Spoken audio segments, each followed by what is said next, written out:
All right, gentlemen, it's a true honor and pleasure to be able to talk to you today. So, Louison asked me to say something about the transcendentals of being, and especially I'm going to talk about it following the thought of, hello, welcome, the thought of Leonardo Polo. Are you allowing questions or at the end? I think maybe clarification, and then at the end we'll have a bit longer time, okay? Yes. Let me just briefly introduce Leonardo Polo to you. Maybe some of you have heard of him, others have not. And Leonardo Polo was a philosopher. He was born in 1926, so in the interbellum in Madrid. He died in 2013 in Pamplona. He was a numerary of Opus Dei, and he was one of the first people to teach at the University of Navarre. He did so because St. Josemaria asked him to do that. He was planning to go to Germany, but when he was asked to go to Navarre, he did so, which was actually quite providential because he was asked to teach many different subjects there, and this is why the range of topics that he covers in his philosophy is really very broad. He's a very, I would say, creative thinker. He has his own methodology. He's a very profound thinker. But being a philosopher in Opus Dei has its pros and contras. So the pros are that, our father said that, we have a lot of freedom, so we can do, whatever we want, and we don't have any kind of philosophy that we all follow. So we don't have a common philosophy in Opus Dei.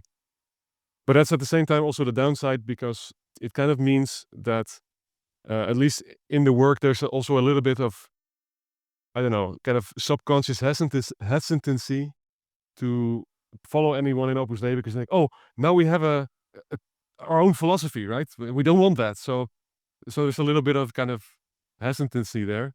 So Polo was always very clear that his philosophy is a proposal. It has to be freely followed. So it can be freely followed, but he's not imposing this on anyone. But at the same time, he's someone I think that was very talented and was really trying to do what our father was asking, which was to take classical philosophy, also philosophy of Thomas Aquinas, but then to really continue the project in a way Thomas would do it now. So he's not just someone who regurgitates Thomas Aquinas, and we'll see that today quite in detail, that he's someone who really thinks through the themes, and he has his own proposals, trying to understand what Thomas was getting at, but also just being true to his own philosophical methodology. The father always, when people study Polo, is always very encouraging. He says it's very important that we should do so, but unfortunately, he's also a little bit complex. So there's not too many people that study him. I'm doing my PhD now on him, so I think that's why I'm very comfortable in talking to today about this theme, particular in his thought, which is very important to him, actually, that of the transcendental. So let's dive into that. So the transcendentals of being, you could say that even though this proposal, philosophical proposal, was founded on ancient philosophy, it's really something that came up more in medieval philosophy, inspired, of course, by Plato, Aristotle, and so on. But it really was an innovation in medieval philosophy. And so, first question we could ask is, which transcendentals of being have been recognized in medieval thought? And these are the following. So there's the aliquid, something; the res, which is the thing; the unum, the one; ens, which is being. Then we have verum, truth; bonum, the good; and the pulchrum, which is beauty. So these are the ones that are in the thought of Thomas Aquinas. And so how did Thomas define the transcendentals? What are they? He said, some predicates may be said to add to being inasmuch as they express a mode of being not expressed by the term being. Okay, so this is maybe already a little bit a complex sentence. So we have to unpack that. Can someone tell me what a predicate is? Maybe not is it clear to everyone what a predicate is?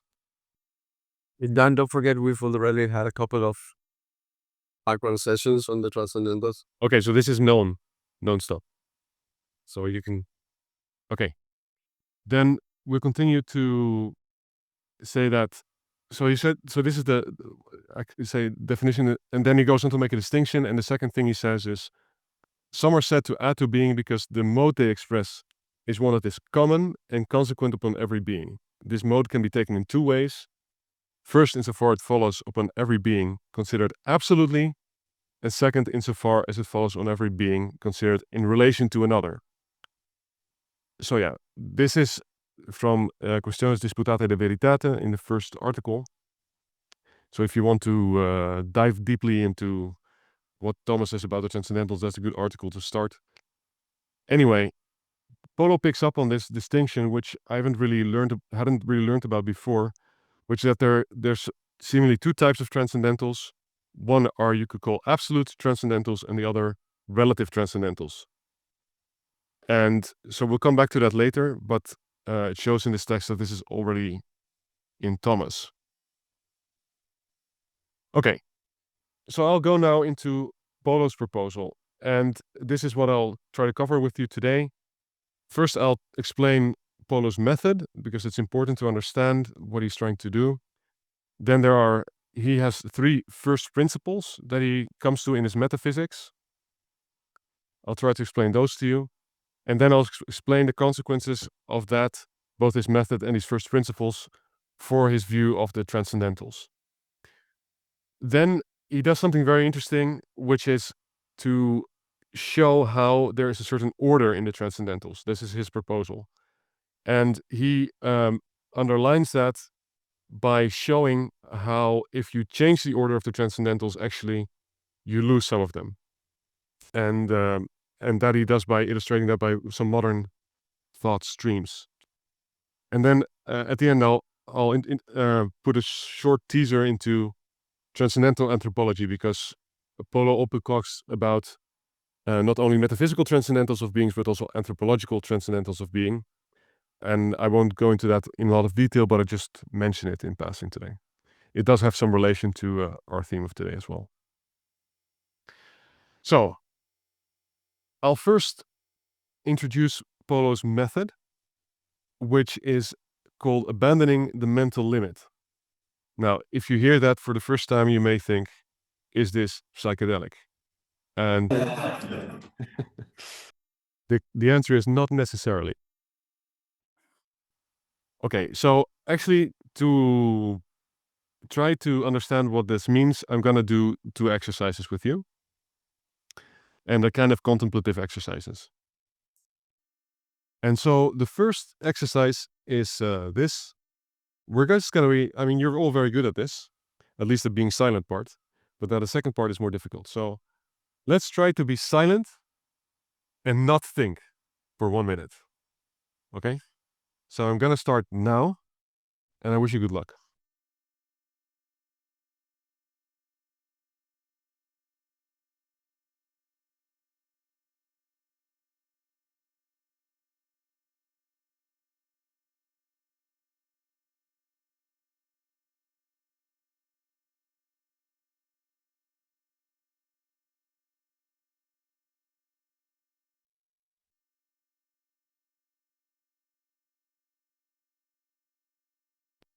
Okay, well, that was half a minute, but I think it's enough. So, how did it go? Who managed to completely not think during half a minute? No one. All right, amazing. And if you did think, what kind of thoughts did you have? Where I was trying to focus on one thing. You tried to focus on one thing, right? That's what you said. Yeah, I just looked at the one. Yeah. Yeah. Okay. Yeah, it's a good technique, trying to focus on one thing and not too many at a time, but at the same time, so completely not thinking is very, very difficult, right? Okay, so let's do the second part, where we try to follow this suggestion. You focus on something. So you focus on a sound or something you see. And then after you focus it on a while, so this is the important part, so pay attention. you try to become aware and to really experience its existence. So you start by focusing on something, and then you try to shift your awareness from the thing itself to the fact that the thing exists, that it's there. Okay? That's the exercise. So, okay, we'll start now. Good luck. I'll give you a minute for this one because it's a bit more complex.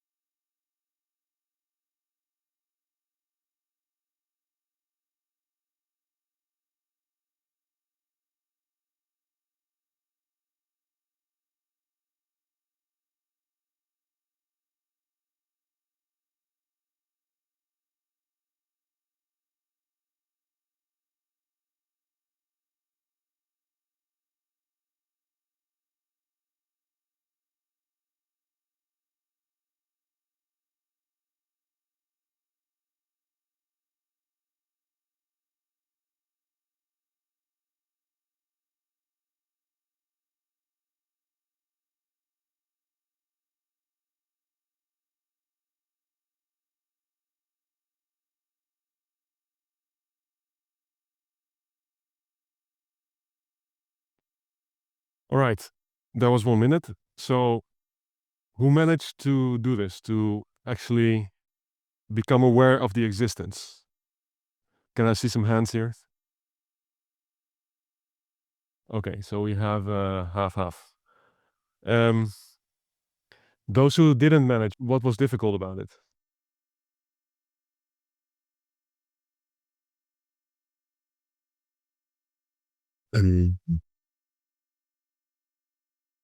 I don't know what it means to experience this. You don't know what it means, right? So I do know what I did as well. Okay. Okay, that's fair enough. Who is of those people that said, I did think I managed? So what did it mean to you to experience existence?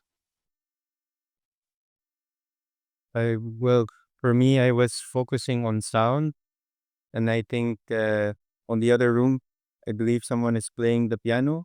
Yeah. So I hear some of those, and I'm imagining a person playing something. I also heard the bell, which makes a sound every 15 minutes. So at least on my mind, I've had a visual imagination of a bell ringing. Okay. So you had something that you were imagining,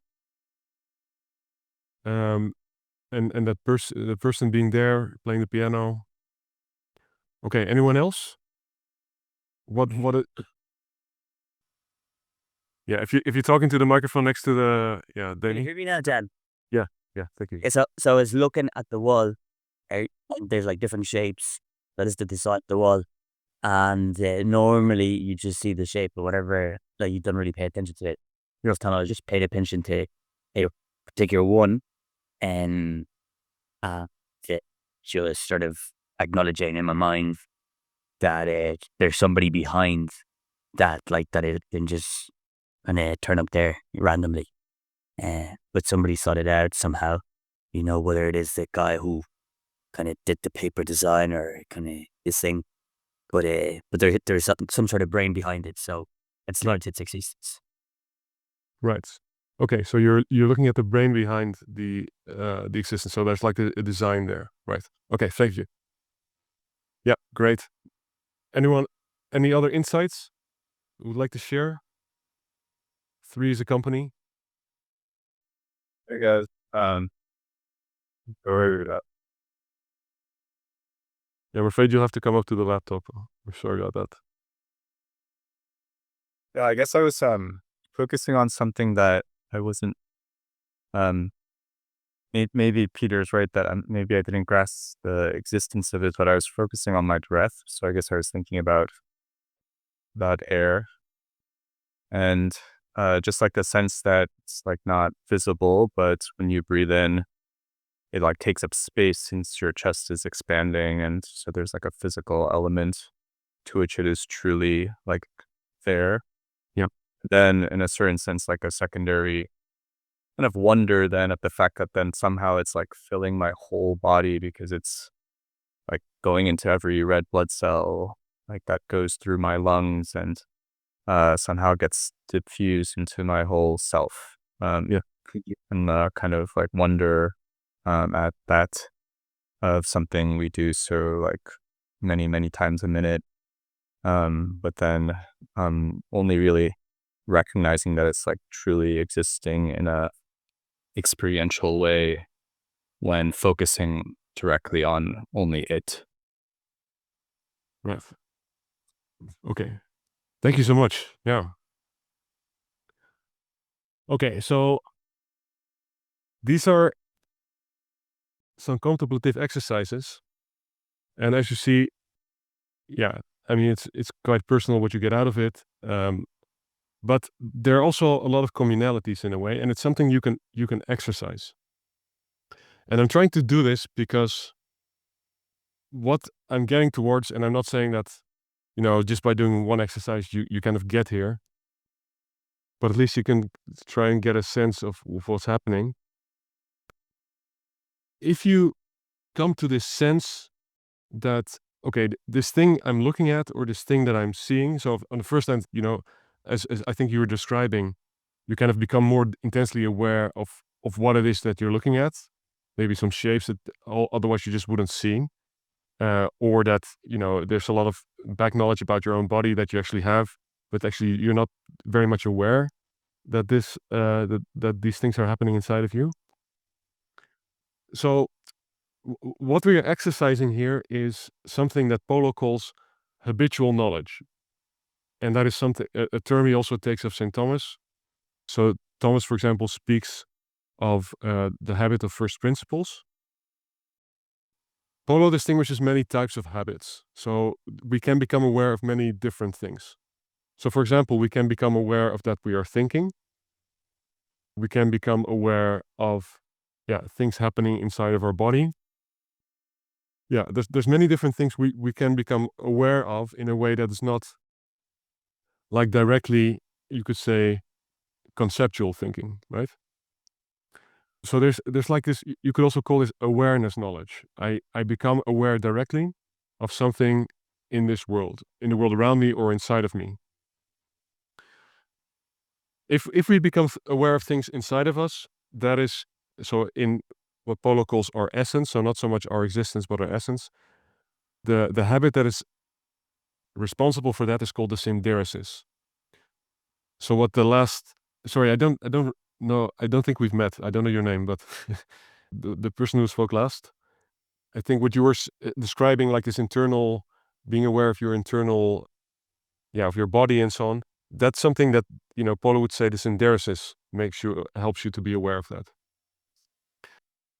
And I mean, I think the first exercise we did where you see that, okay, actually stopping, not thinking for a while is actually very difficult.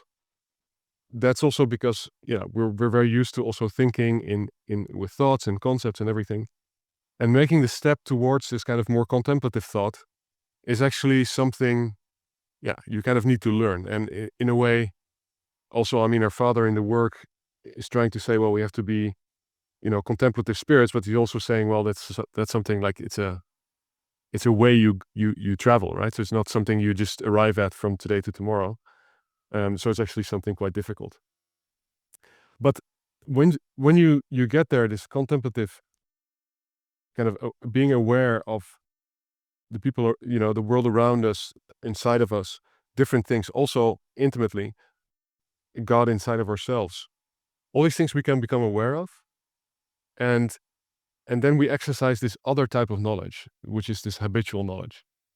Now, okay, I'll go on in a while to describe a little bit more different types of this knowledge, but if someone did manage to really look at something in the world around us and then make this step from saying, hey,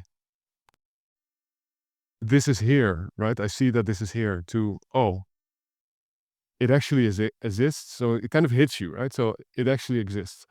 I remember that this happened to me when I read the words of St. Paul on the Areopagus. And he goes around, I mean, and he says, to the Greeks listening there, that in Him we live, we move, we have our being. And suddenly it's like your eyes open and you say, oh wow, we have our being, so we are. And so the analogy that I like most to explain this in a way is the analogy of computer games, which is something that's very accessible to the young people nowadays, right? Well, I'm talking over computer now. So the thing is, imagine that you're playing The Sims, right? Which is this computer game where you kind of simulate a world and you're trying to, build up a character and so on.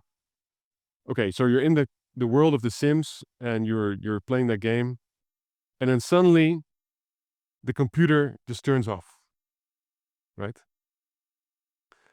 Well, the world is gone. It's no longer there. It's just gone.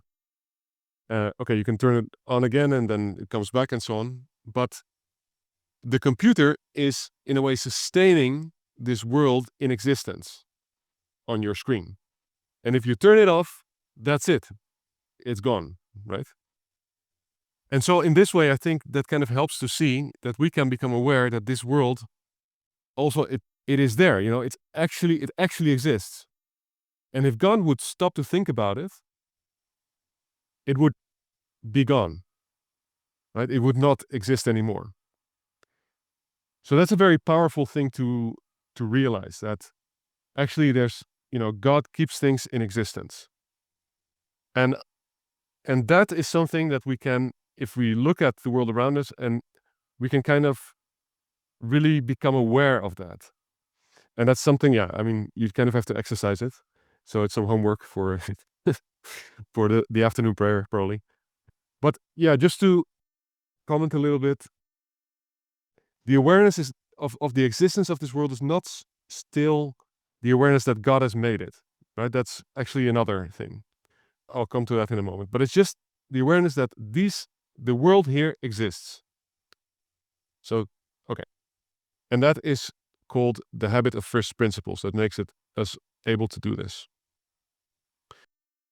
To further illustrate a little bit the methodology of Polo, there's this painting that maybe helps a bit. It's called The Naturalist. It's made by a friend of mine called René van Tol. And here you see it in The Naturalist, you see this gray figure. And he's a bit grayish, it looks a bit serious. And if he looks at the world around it, it's all like gray and it's very geometrical, right? So this person is the naturalist. He's looking at the world through his kind of geometrical lens. And then what you see above that is another figure, and it's an angel. And the angel is looking inside of the head of the naturalist. And as you can see, behind the angel, the world looks very different. So it's very colorful, it's very dynamic, it's a bit chaotic. And the angel looks inside the world, the head of the naturalist, and is kind of saying, well, naturalist, there's much more here that you also inside of you that you do not see, right? So you could say that the angel is much more in this realm of awareness knowledge, you could say. So I wrote a poem about it. I just translated it to English. It's in Dutch here, the original, but I'll try to read it to you in English. It says, "To measure is to know. Straight as a die is the line which helps not to forget, which makes manipulation possible. The warm but chaotic colors reflect the experience of my heart that cannot know for sure, but experiences deeply.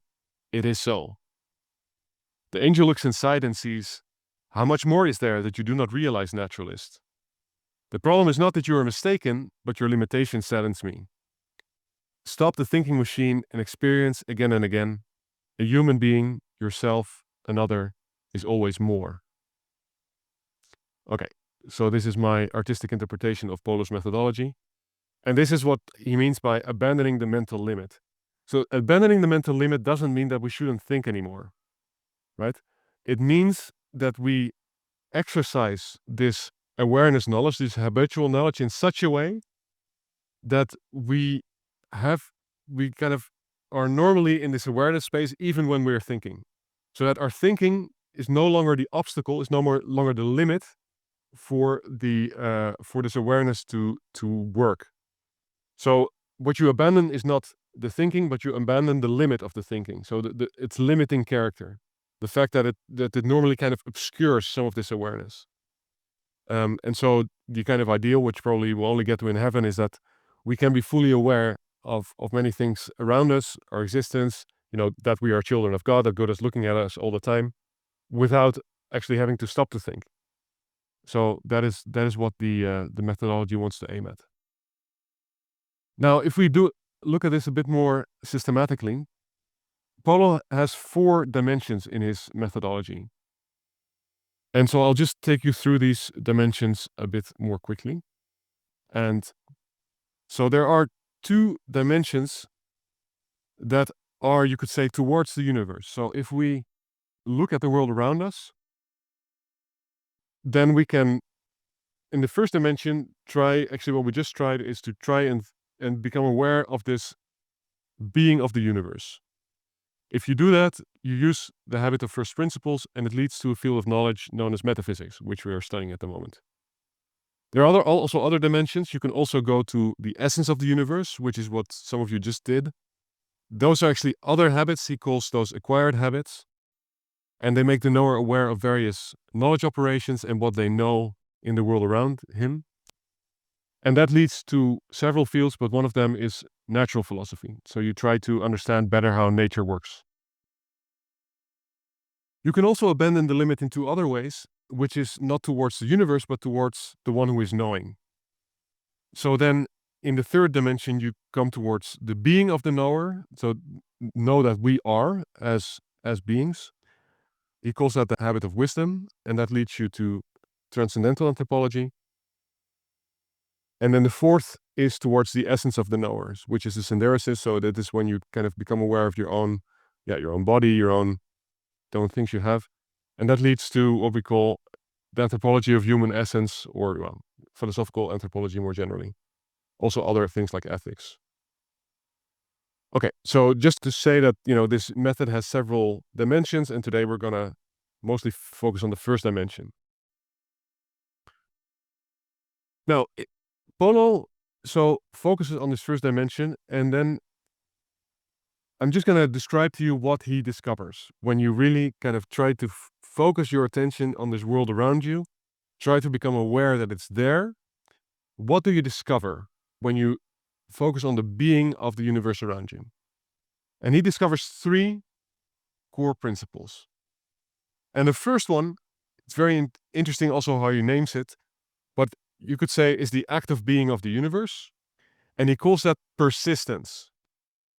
And it took me a while to let that sink in, but I think I get it now. So the point is that if you focus on the fact that the world around you is, then if you do that long enough, one of the things you start noticing is that, hey, it persists. It continues to be in time, right? So it's not something, it goes from one moment to the next in a way, but it's always there. So it persists. Then that's interesting, because if you realize that it persists and that it continues in time, that in a way carries within it that it cannot persist by itself. Because if this time that just continues going, it is contingent, so it's not something necessary, but still it's there. And this realization that somehow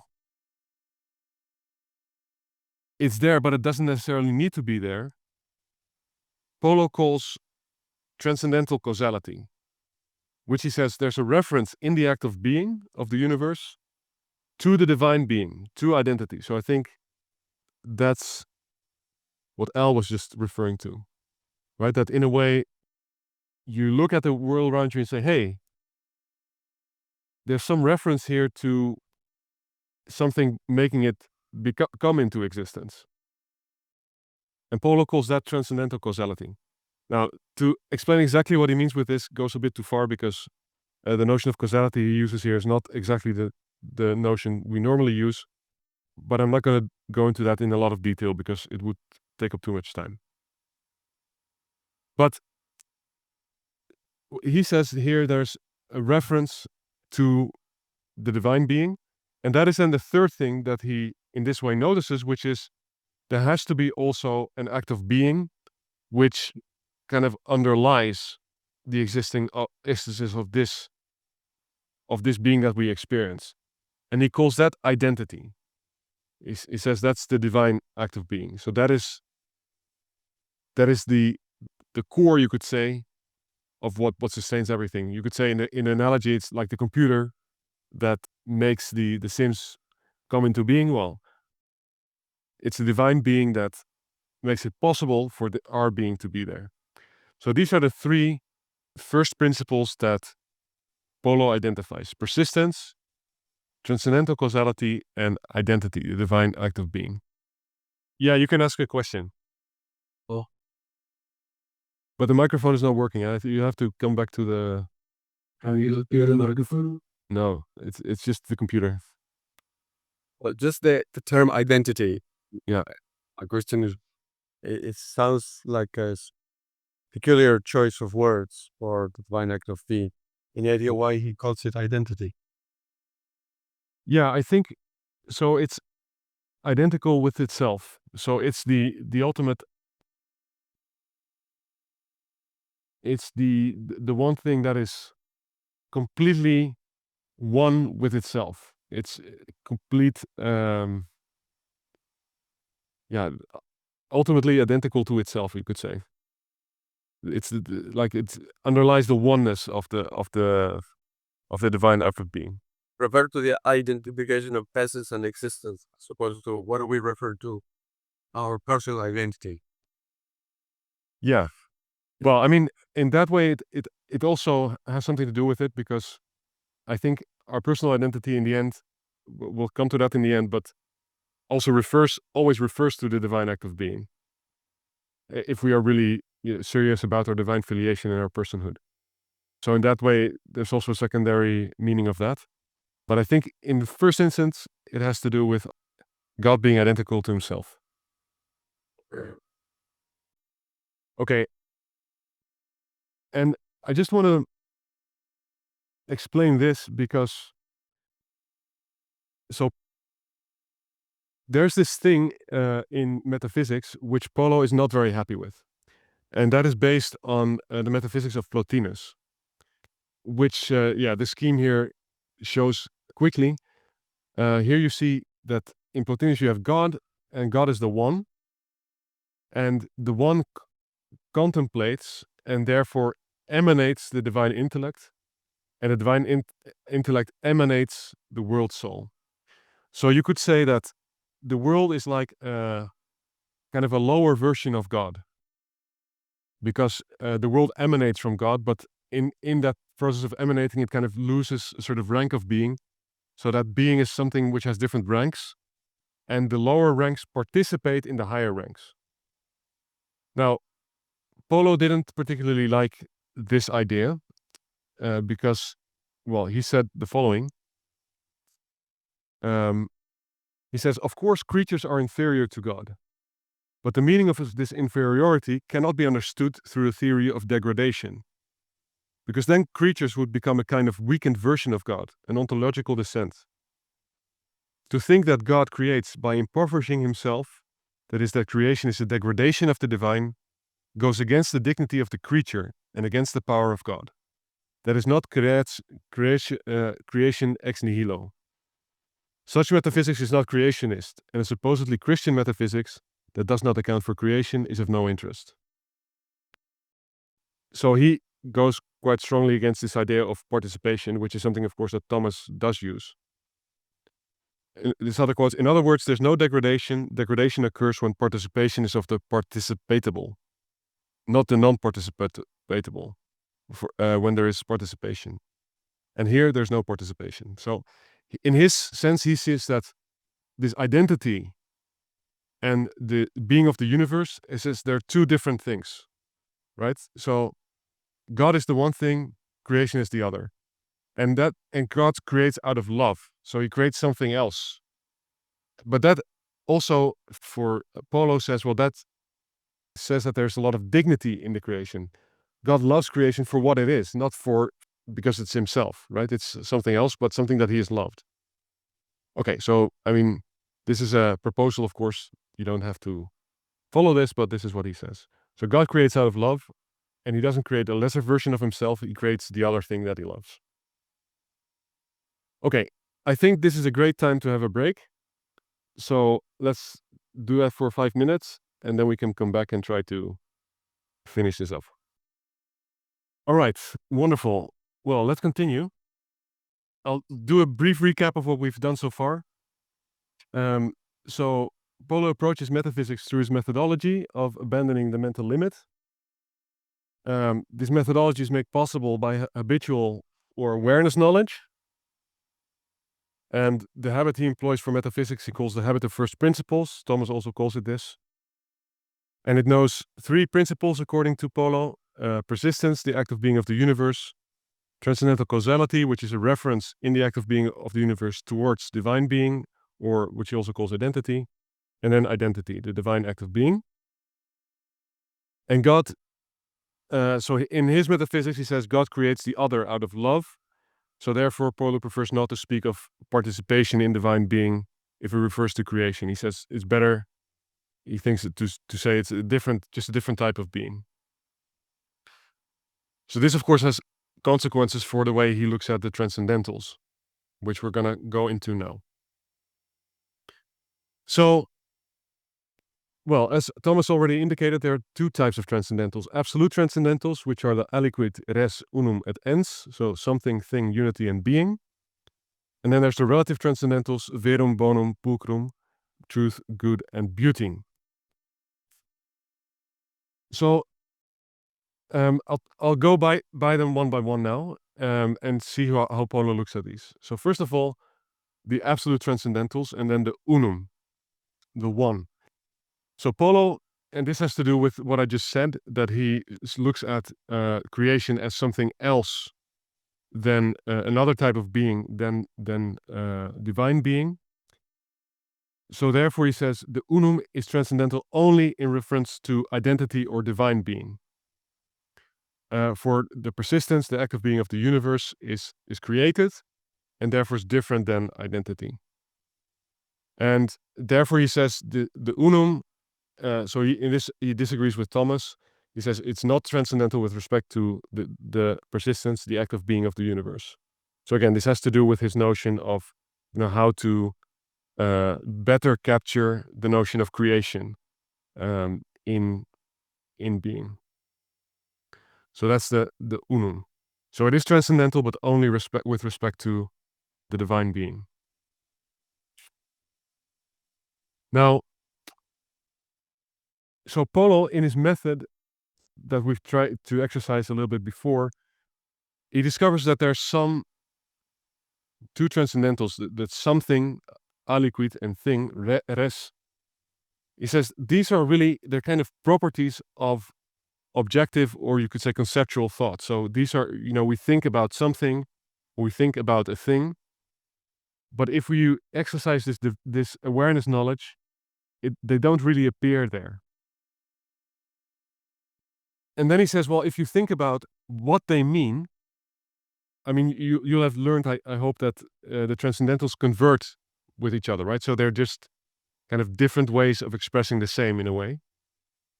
But Polo says if you look carefully at these 2 notions, then they're not actually the same, because by thing, you understand, he said, a reality insofar as it's not exhaustively known objectively. So that thing over there, so I know it's something, but I don't know it exhaustively. I cannot fully describe it, so I look at that thing.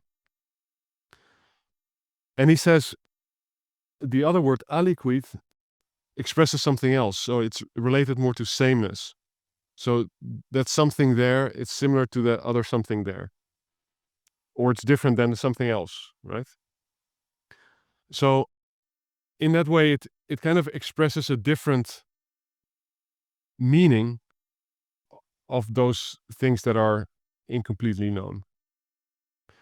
And therefore, Polo says actually that something and thing, they are properties of conceptual thought, And therefore he says that they're not really transcendentals, because they cannot really convert with the other transcendentals of being, because they don't express the fullness of being in a way that the other transcendentals do, if he looks at it through his lens of habitual knowledge.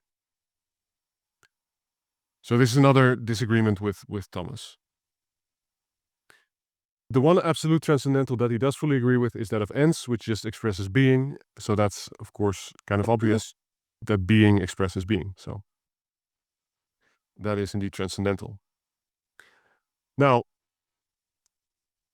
he does also agree that the relative transcendentals are transcendental. And he says, I think, some very interesting things about that. So I'll try to go through that.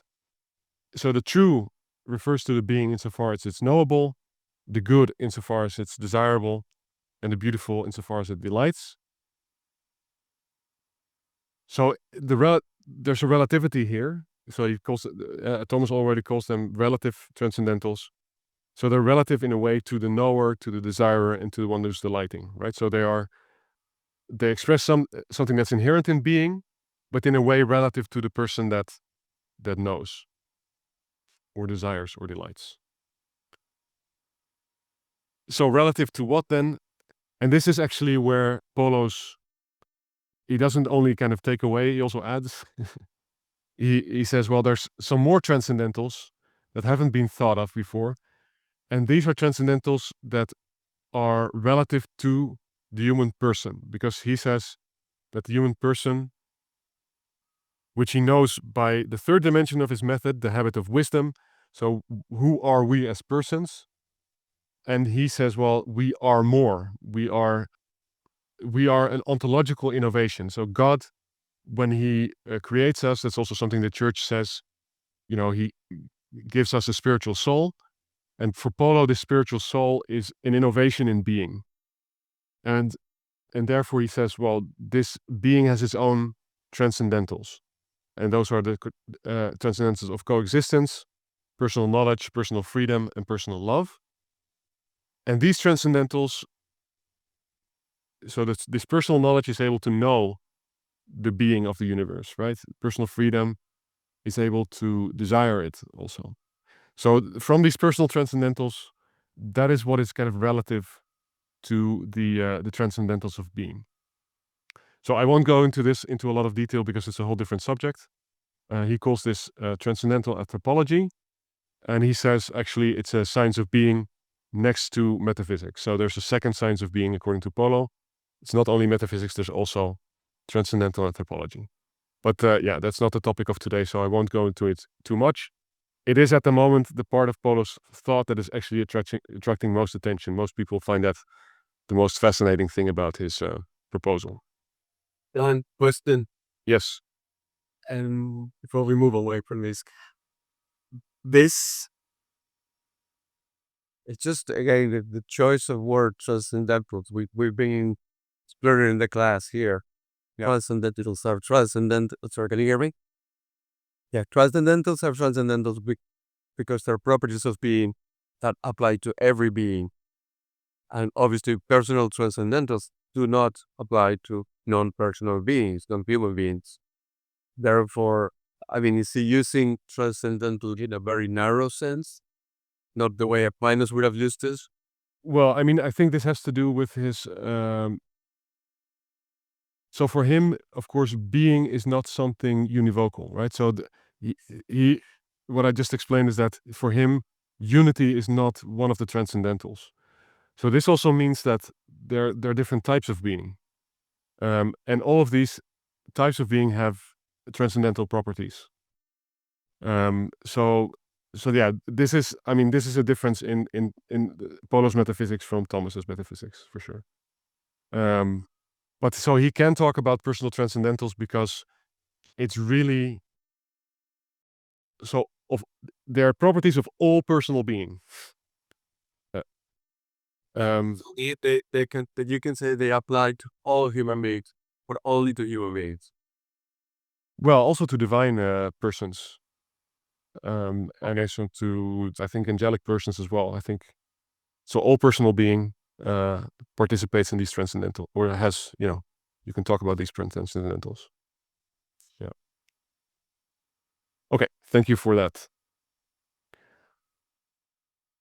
Okay, now,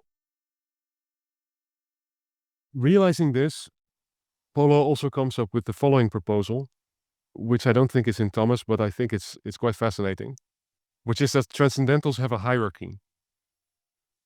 And he says it's important to respect the hierarchy because else you lose transcendentals. So it's some things that are actually transcendental do not become transcendental anymore.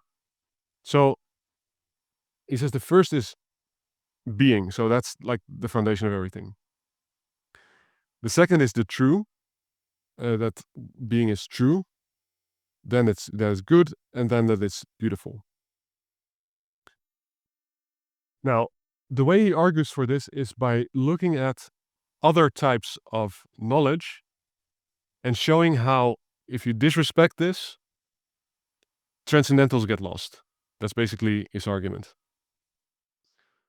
And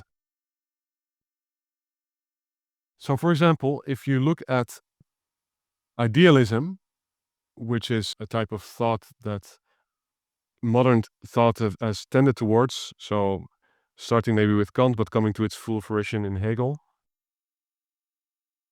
Idealists put truth as the primary transcendentals.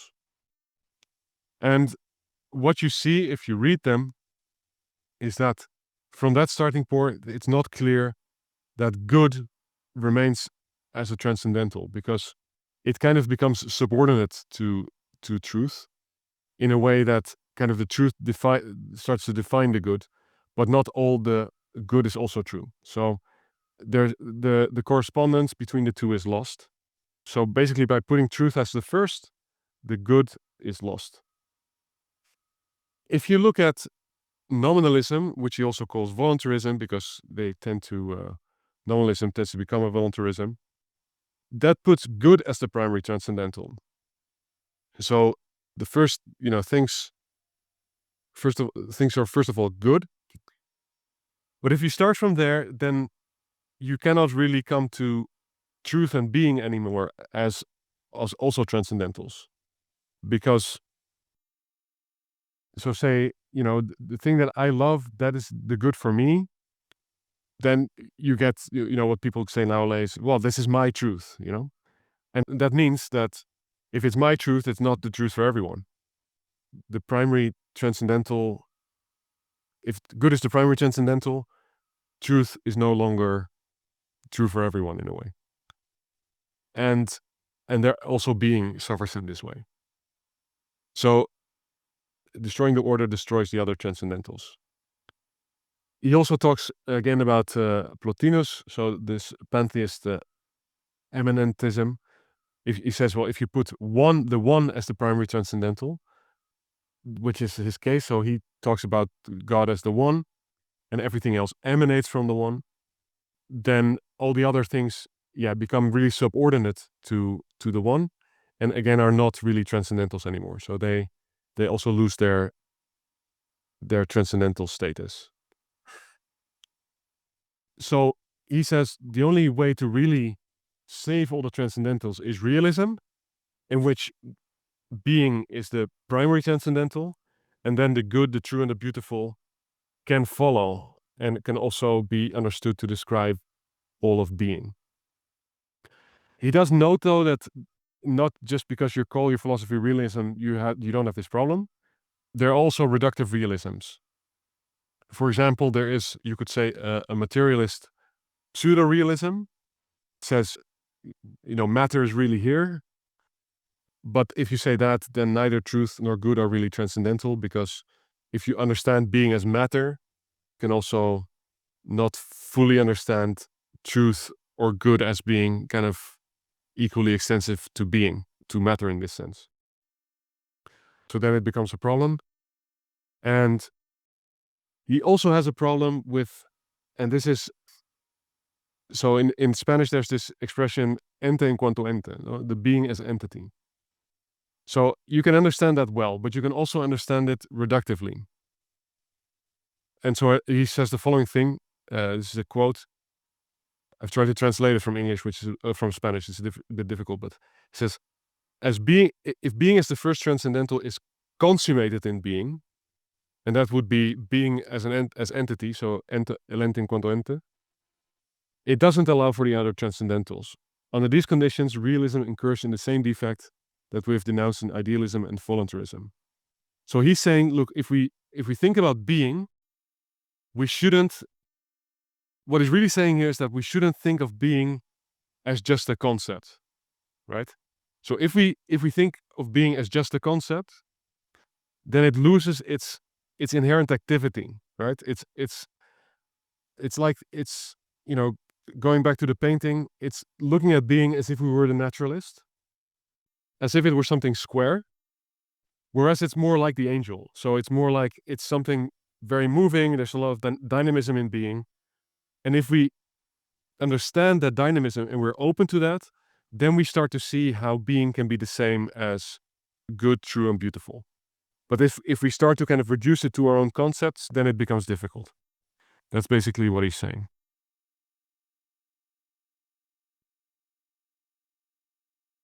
Yeah, and then in closing, I think before I take some questions, so the teaser is that he's expanded his way of thinking about being into transcendental anthropology. He says we as human beings are more or are additionally. So we are, first of all, in relation to the universe, right? So we have this relation to the universe, into this persistence. But we are, as he says, adamas. We are additionally. And adamas is an adverb. An adverb for Polo means he uses this very on purpose to say, well, it's ad verbum. It's our being as persons is ad verbum. It's oriented towards the divine word. We coexist with the divine word. And in this we have these personal transcendentals that we talked about: coexistence, personal knowledge, personal freedom, and personal love. And so basically what he's saying here is that what we are deeply is children of God, right? We are intimately oriented towards our being children of God. So this is, in a way, the way he founds philosophically the spirit of Opus Dei. Even though, of course, it's also true that we have original sin and that keeps us bound to lower things and we don't realize it fully. But that's something we can learn to overcome, and with the help of grace, we can do great things there. But yeah, this is kind of exciting, but I'm not going to go into it very much today because I think it's better I take some questions about what I already said. So thank you very much for your attention. I hope I haven't completely confused you all. And the first question then is about the hierarchy of transcendentals. So you said there's, like for Leonardo Polo, there's being, true, good, and beautiful. yes. What does he mean by hierarchy, like in that order? Is it that in order for each transcendental to exist, it sort of proceeds from the previous one, as in, like, to be true, in order to be true, it needs to exist. In order to be good, it first has to be true or not, because it doesn't, like something, like in something untrue, be good, and then beautiful, whatever. That's the first one. And then the second question is about that last slide you showed, where you show Polo's the personal transcendentals, so coexistence, personal knowledge, freedom, love, and how do those relate to the normal transcendentals? Okay. Yeah. Okay, great. Thank you. Good questions. So yeah, the hierarchy, that's important. I should have probably explained better. So this is a hierarchy in being. So it's a metaphysical hierarchy. So the question is, which is the most fundamental? Which is the one on which others depend, but not depend in a way. So they're not parts, of course, right? So they're not, right? So it's not like he's trying to fragment being into different parts and then put the parts back together again, with one being at the bottom and other on top of that or something. No, I mean, of course, the first thing is to realize that it's all being. But in order to kind of distinguish and understand this correctly, we have to recognize that there's some things that are more fundamental and other things that kind of build forward on that fundament. So he says the most fundamental thing is that things are. That's the most fundamental. Now, if we understand that they are, we can also understand that they're true, because we can know them, right? And once we know that they're true, we can also start to understand that they're good, because we know what they are, and we can understand that they're also good in relation to us, so that they're also good for us, right? So God has created something good. And then from these things, we can also start to see the beauty, which is, so at some places, Polo talks about beauty as the splendor of truth. Right? So you need to first understand the truth, the true, perhaps also the beautiful and the good. The true and the good, and then the splendor of that becomes the beautiful. It's also a priority of right cognition. First thing we're aware of is the reality of being of the thing, and because we have acknowledged it, we've discovered it, we've seen it, we've experienced it, it's true. Then the feels to us is good. Should I take the second question still, or Before answering anything else, yeah, the second. Is this related to this thing, or it's different? No, then you go to the second person. so I talk about the second question now first, or Yeah. Yeah, so that's a really good question. How do the personal transcendentals relate to the other ones? So, well, first of all, I mean, the metaphysical transcendentals relate to created being, right? So the being of the universe. Now, we are, of course, also part of the universe. We don't exist outside of the universe, but we are more. So in our being, somehow God has innovated something. That is what Polo is saying. And this innovation has its own transcendentals, which are these coexistence, knowledge, freedom, and love.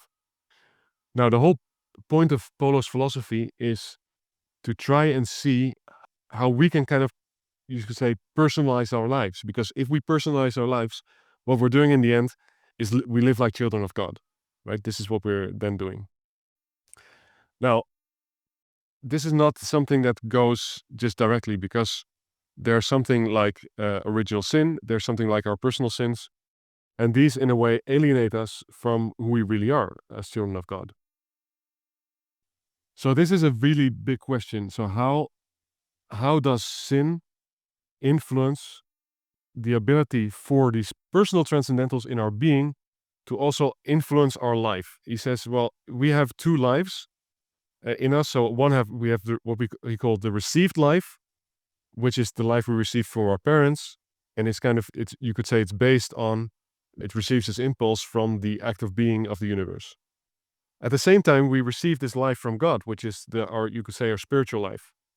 And the spiritual life, of course, is called to be integrated with our other life, because we are in the end a unity, or we're supposed to be a unity. But the thing is, we're a unity, but not completely yet, because of original sin and because of our own sins. And those things get in the way of these two things integrating very well. Now, one way, he says, in which we can, for example, integrate better these two lives is through virtues, because virtues, in the end, depend on us recognizing the good, and to be able to think about the good and so on. We need actually our personal knowledge and our personal freedom and so on. And we then try to direct our lives towards these ideals that we have. So that's one way in which we can start to live more our lives as children of God, right, through the virtues. And that in which those personal transcendentals can also give direction to our biological life over time. But there are other ways. It's a really big topic. Actually, it's the core topic of my PhD thesis. So if you're interested in it, come back in about a year from now, and hopefully I'll have it finished. And I can explain it in more detail. Life. Hi, Dan. Sure. Quick question, hopefully. You talked a lot about Thomas Aquinas, which is quite interesting. I've never heard of sort of a strong argument against this. So my question is, do you think that Polo's idea of the transcendentals is stronger than Thomas Aquinas? And it's a bit irrelated, but it's just thought I'd ask it. Does this development of the philosophy of Polo's strength for teaching of the church, going away from, almost disagreeing with some aspects of Thomas Aquinas, because Thomas Aquinas being a doctor of the church, what do you think about that as well? No, I mean, of course, it's super important that. So Polo says very explicitly that what he's trying to do is continue Thomas's project, right? So he's not trying to do away with Thomas Aquinas.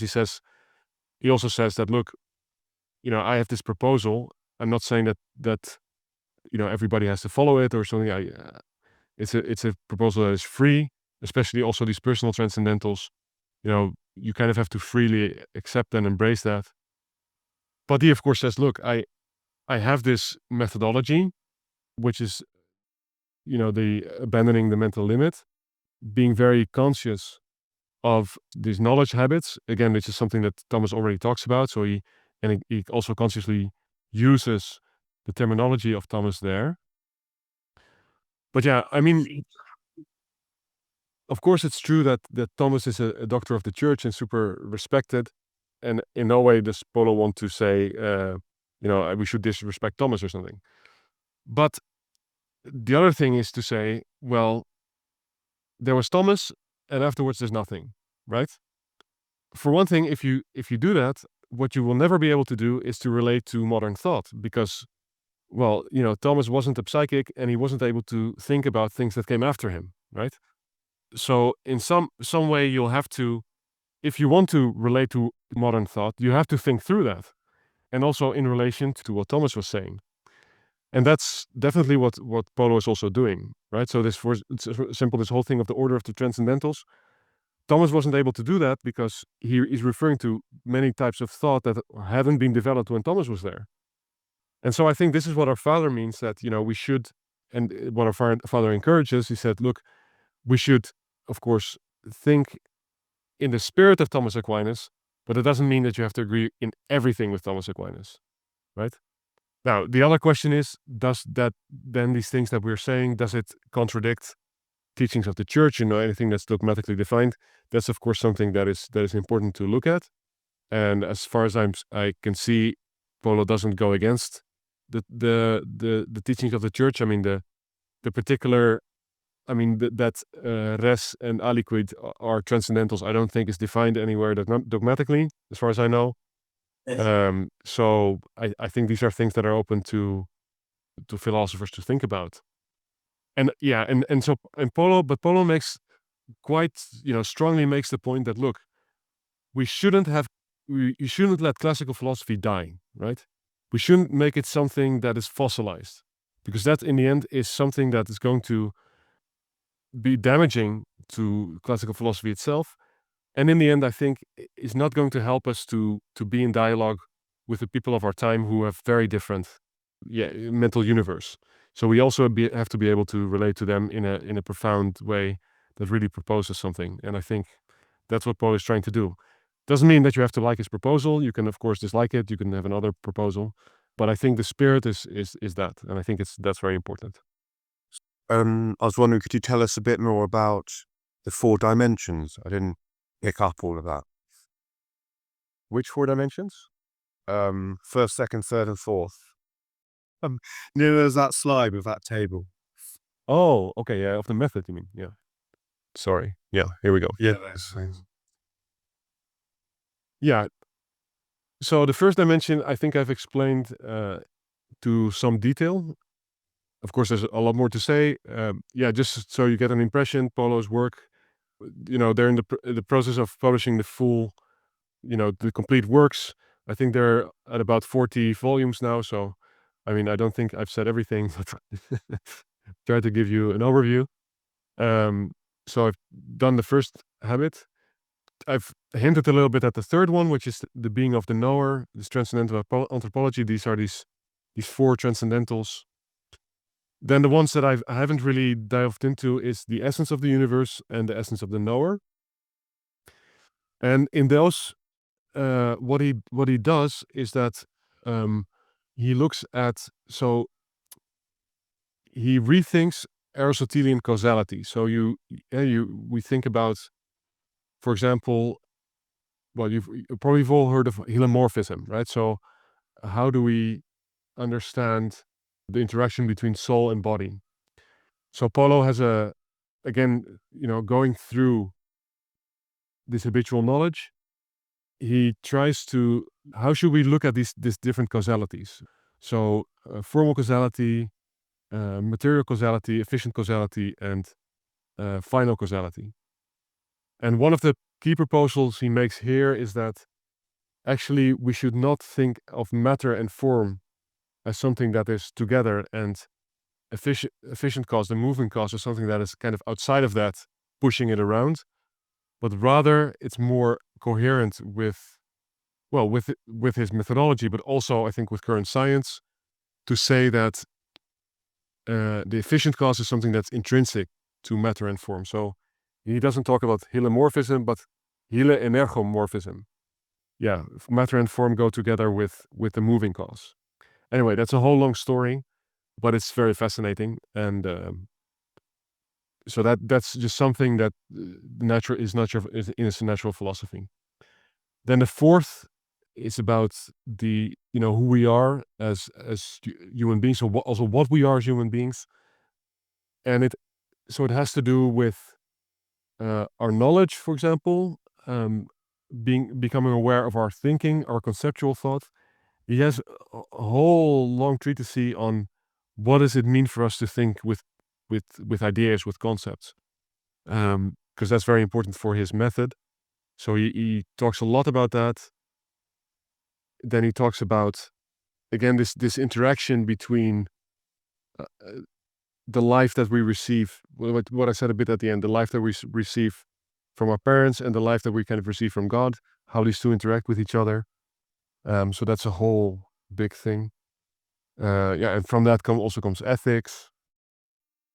Yeah, I mean, I can talk for ages, 40 volumes, I don't know. I think this is the methodology that Polo is using for studying the world, the person, and so on, right? So it studies it in 4 ways: metaphysics, natural philosophy, transcendental anthropology, and philosophy of thought. Yeah, so I think the core thing is that, so for example, if I think about a tree, right? So say I'm thinking about a tree, then I can, the notion, this concept of tree that I have in my mind, I can go beyond it in different directions. The first is I go towards the tree itself. I try to be aware of the tree, of that it is, which is the first dimension, and of what it is, which is the second dimension. But then as I'm knowing the tree, I can also not go towards the tree, but go towards me as a knower. And then I can become aware of that I am as a knower and what I am as a knower. And so those are the 4 dimensions of the method. We're running out of time. One question from Peter. The final one. Oh, the one I was afraid of. I'm keeping one question till the end, and Luther, I have something interesting. So Polo is very aware of needing to continue Aquinas' projects. Yes. One of the interesting things about Aquinas' project is that there's at least not such a clear divide as we would make nowadays. Like what we have in the institutional studies of a divide between philosophy and theology. So, most of Aquinas' philosophy happens in the Summa Theologia. Yes. So so particularly if Polo wants to draw in things like divine filiation into his philosophical scheme, how does he see the relationship between his philosophy and theology? And particularly if he's, my concern is that it's potentially kind of bringing in theological concepts that are only accessible through revelation through this method of the abandoning the mental limits. Yeah, okay, thank you. So the first thing to say is that Polo does not have a philosophical scheme. So I've tried to, I think it's important to emphasize this. I've tried to explain things schematically to make it more accessible, but it's not like he proposes like a closed system, right? He proposes a methodology which he then elaborates on, and this is what he finds, right? But it's a very open methodology, and it's something that he himself, encourages people to continue, right? So it's like a philosophical path that he opens, but it's not like a scheme that he proposes, like eat this. No, I mean, no. So, but then to the core of your question, so like Thomas, indeed, Polo is very open to reflecting about theology, and indeed, I think for him the distinction is less. He doesn't build a lot of walls between the two, between philosophy and theology, and I think he does so purposefully. That doesn't mean that he's not clear about his method, right? So his method is very clear. He's trying to become aware of the world around him, and so on. In that sense, he's methodologically very, very pure. But if there are concepts that come from theology and that help him to explain his experience, he doesn't hesitate to draw on them. So yeah, it could be that there's some people that become very nervous because of this. I know that nowadays people like to have a much more kind of rigorous separation between the two. Polo says, no, I follow my philosophical methodology, but I'm also free to borrow concepts from theology if they help me explain what I'm experiencing. So I don't know whether that is something that soothes you or makes you even more anxious, but that's my... Okay. I'm just gonna close it with one quick question. It's got to be either yes or no, because today is the feast of it is time. It is time, yes. Chris Benedicto, of course. And when you at the very start, you mentioned very quickly without really elaborating, is abandoning the mental limit. Yeah. Has there been any connection made between that and Husserl's practicing of existence? Is there any connection whatsoever, or I mean, Polo does talk about phenomenology, but I think, if I understand phenomenology correctly, then what it is also a reduction, very conscious reduction. And actually, I read an article of Edith Stein about this. It's a very conscious reduction of philosophy to our experience. And that kind of goes against Polo's intent, which really tries to open up, in a way, the old reduction? yeah. So he's very anti-reductionist. So I'm not saying that there's no merit to the phenomenological reduction, because there is merit to it. It helps to focus the attention in a certain way, and it there's interesting conclusions to be drawn, but it's definitely not Polo's method. Yeah. Brilliant. Well, thank you so much for your time. Well, thank you so much for your attention. I hope this contributed something. And if I can do anything more, if you'd like to have the slides or something, I'm happy to send them over. Thank you, Dan. Thank you. Bye-bye.